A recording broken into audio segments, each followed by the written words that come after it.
Brilliance Audio. Crash Site by Rachel Grant. Performed by Eva Kaminsky, A.T. Chandler, and Nicola Lambo. Fiona Carver had conducted fieldwork in some incredible places in the 15 years since her archaeological field school, but Ruby Island might be the most unrelentingly perfect. The island had a volcano, rainforest, both sandy and rocky beaches, lore of Spanish gold hidden in unexplored caves, and a 375-year-old star fort. The fort was her destination now, as she led a small group up the hillside to the promontory where the massive historic stone structure loomed over the vibrant turquoise Caribbean Sea. In the 1970s, a wealthy American shipping magnate leased Ruby Island from the Commonwealth of Dominica, an island nation in the Lesser Antilles. The lease had a few years before it was up for renewal, and the leaseholder's grandson, Jude Reynolds, was eager to show Dominica he was a good steward for the land and secure another 50-year contract. Fiona didn't blame him. If she had her own private Caribbean paradise, she wouldn't want to give it up either.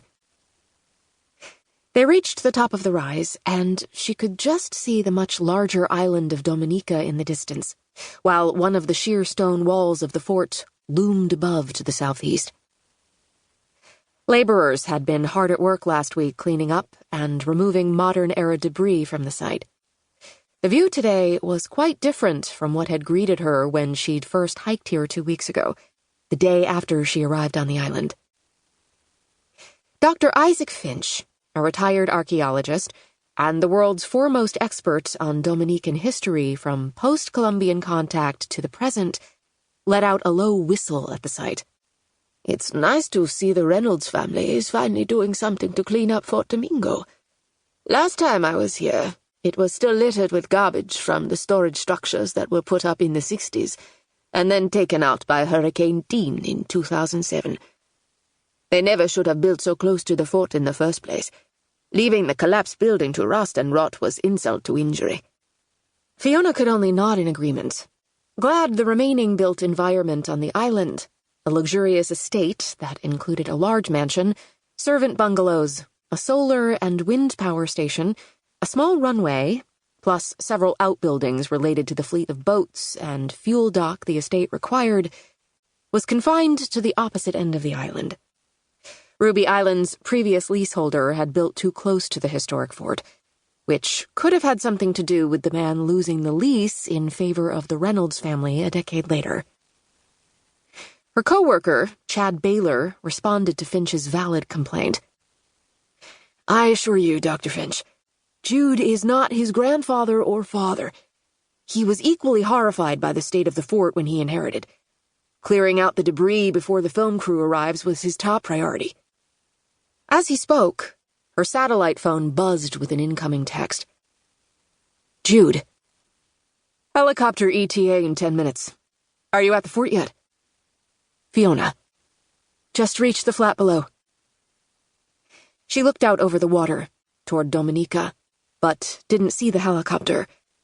She turned to the group.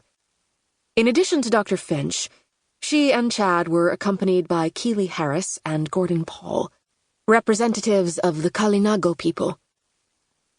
The Kalinago of Dominica were the last Caribbean community known to be direct descendants of the original pre-Columbian inhabitants of the region, and they, along with Dr. Finch, were visiting Ruby Island to provide historic and cultural background for the archaeology inventory that Fiona, Chad, and another archaeologist, Sadie Tate, had been hired to do.